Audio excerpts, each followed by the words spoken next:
आज के समय में हेमंत सोरेन झारखंड के नहीं पूरे देश के नेता नंबर 1 में उभरते हुए नजर आ रहे हैं। अभी देख रहे होंगे हेमंत सोरेन जब से जेल से आए हैं, हेमंत सोरेन का जो राजनीतिक करियर है उसमें बहुत निखार आया है। हेमंत सोरेन अभी विधानसभा चुनाव के प्रचार करते नजर आ रहे होंगे। उनकी सभाओं में लाख 2 लाख 4 लाख भीड़ लग रहा है। जहां भी सभा कर रहे हैं उनको जेल में जब गए थे हेमंत सोरेन तो लगा था एक तरह से कि हेमंत सोरेन की पार्टी झारखंड मुक्ति मोर्चा जो है जेएमएम पार्टी एक तरह से टूट जाएगी। लेकिन कल्पना सोरेन आती हैं आगे, उनकी धर्मपत्नी जो कल्पना सोरेन अभी गांडे की विधायक भी बनी हुई हैं। कल्पना सोरेन मोर्चा को संभालती है और पूरे झारखंड के एक एक विधानसभा में घूमती है और वो अपना दिखाती है कि जेएमएम का दम क्या है, जेएमएम पार्टी कैसी पार्टी, माटी से पार्टी जुड़ी हुई है।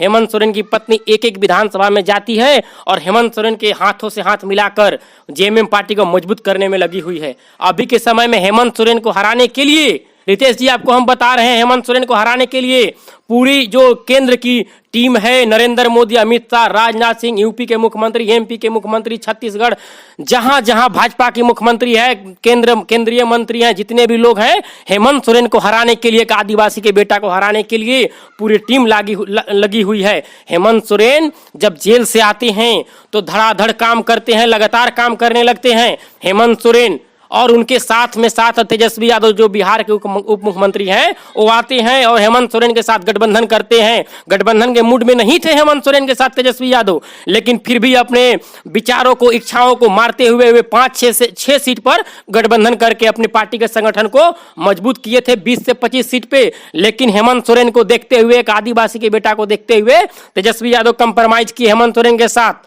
और कांग्रेस भी कंप्रोमाइज की। कुछ सीटों को छोड़ दिया गया, जैसे झारखंड के काशी विधानसभा क्षेत्र 81वां सीट बनातपुर है, जो परंपरागत सीट कांग्रेस की थी वो हेमंत सोरेन को दिया गया। इसलिए दिया गया क्योंकि इंडिया गठबंधन को मजबूत करना है। इंडिया गठबंधन की पार्टी जितने भी 3-4 पार्टी जो कम्युनिस्ट पार्टी माले है, आरजेडी है, जेएमएम है, कांग्रेस है, 4 पार्टी जो मिलकर लड़ रही है वो इंडिया गठबंधन की सबसे मजबूत पार्टियां हैं। और झारखंड के समय में, अभी झारखंड की राजनीति में देखा जाए तो कल्पना सोरेन पूरे झारखंड के एक एक कोने में जो घूम रही हैं।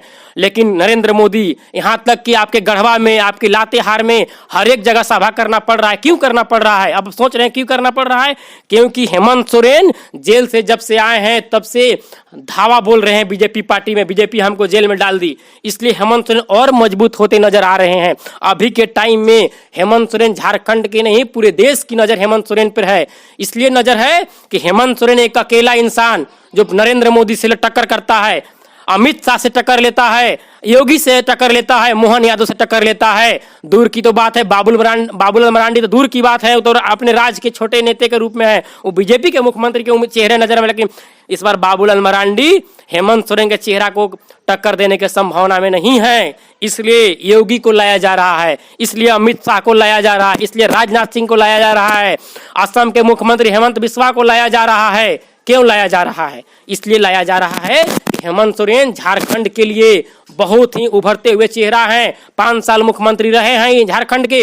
अभी उनके साथ पार्टी को मजबूत करने के लिए उनकी पत्नी भी है। इसलिए हेमंत सोरेन को आंकना आसान नहीं है। इसलिए भारतीय जनता पार्टी जानती है कि हेमंत सोरेन को अगर मजबूत करेंगे तो 25 में हम बिहार में तेजस्वी यादव को कमजोर कर सकते हैं। लेकिन तेजस्वी यादव कंप्रोमाइज किए, जो अगर हम 24 में हेमंत सोरेन जीतते हैं तो 25 में हमारा बिहार में हम मुख्यमंत्री तेजस्वी यादव बनेंगे। तेजस्वी यादव इसलिए कंप्रोमाइज करते हैं। पप्पू यादव अब बिहार के पप्पू यादव नेता नहीं रह गए हैं।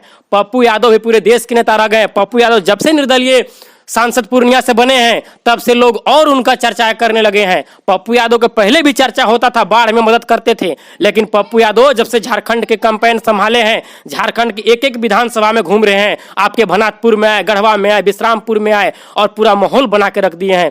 पप्पू यादव रांची में जाते हैं, अपना पुराना वही गांव का अंदाज दिखाते हैं। कहीं गाय दूहने लगते हैं तो कोई भैंस दूहने लगते हैं, और वही कहीं जाते हैं सभाओं में तो स्टेज से उतरते हैं तो किसी भी बुजुर्ग के पैर छू के आशीर्वाद लेते हैं। वो जमीन से जुड़े हुए नेता, ऐसा दर्शाता है कि पप्पू यादव जमीन से जुड़े हुए नेता हैं। और हेमंत सोरेन को साथ देने के लिए वो बोलते हैं कि हेमंत सोरेन एक ऐसा मुख्यमंत्री झारखंड का है जो झारखंड के गरीब कल्याण कर सकता है, यहाँ के आदिवासी मूलवासियों के लिए कल्याण कर सकता है, बैकवर्ड का कल्याण कर सकता है, अल्पसंख्यक का कल्याण कर सकता है, ईडब्ल्यूएस का कल्याण कर सकता है। भारतीय जनता पार्टी नहीं कर सकती है। इसलिए हेमंत सोरेन, भारतीय जनता पार्टी पूरी जोर लगाई हुई है। भारतीय जनता पार्टी का नजर झारखंड के सत्ता पर है।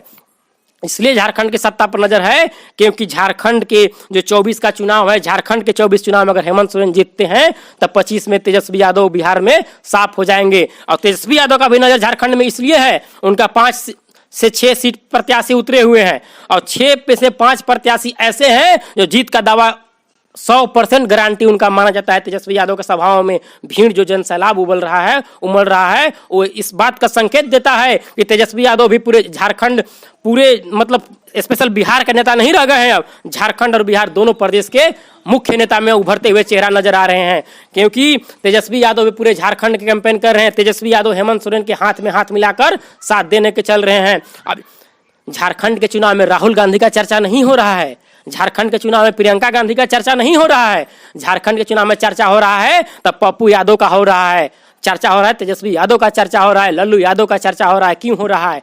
क्योंकि जो क्षेत्रीय पार्टियां हैं, क्षेत्रीय पार्टियों का बोलबाला झारखंड बिहार में हमेशा रहता है। इसलिए झारखंड का नाम लेता है कोई भी प्रदेश के आदमी, कोई भी मीडिया अगर नाम ले रही है तो हेमंत सोरेन के नाम ले रही है। झारखंड में हेमंत सोरेन एक ऐसा अकेला इंसान है जो केंद्र की, जो बीजेपी की जितनी भी गठबंधन पार्टियां हैं सारे से मुकाबला अकेले कर रहा है हेमंत सोरेन कर रहे हैं। आप देखते हैं चिराग पासवान भी यहाँ गठबंधन किए हैं, चिराग पासवान का मुकाबला करने के लिए तेजस्वी यादव हैं, नीतीश कुमार हैं, नीतीश कुमार का मुकाबला करने के लिए जो कम्युनिस्ट पार्टियां हैं, माले वाले हैं, वो मुकाबला कर रहे हैं। और हेमंत सोरेन डायरेक्ट नरेंद्र मोदी से मुकाबला कर रहे हैं, अमित शाह से मुकाबला कर रहे हैं।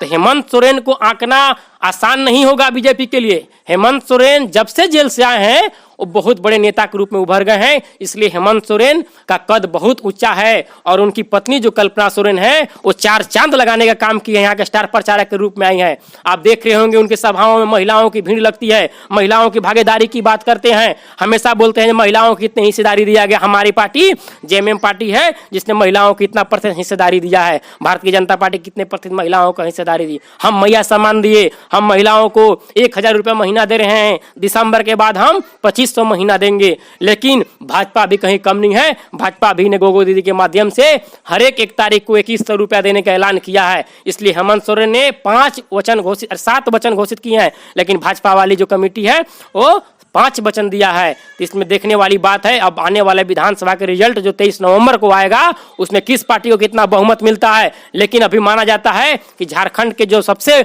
अव्वल कैटेगरी के नेता हैं तो हेमंत सोरेन है। हेमंत सोरेन के कैटेगरी में अभी झारखंड के कोई नेता नहीं है, इसलिए हेमंत सोरेन को हराने के लिए पूरा कमेटी लगी हुई है। अब अगले वीडियो में आपको तेजस्वी यादव के बारे में बिहार की चर्चा हम करेंगे, तब तक के लिए विदा दिए।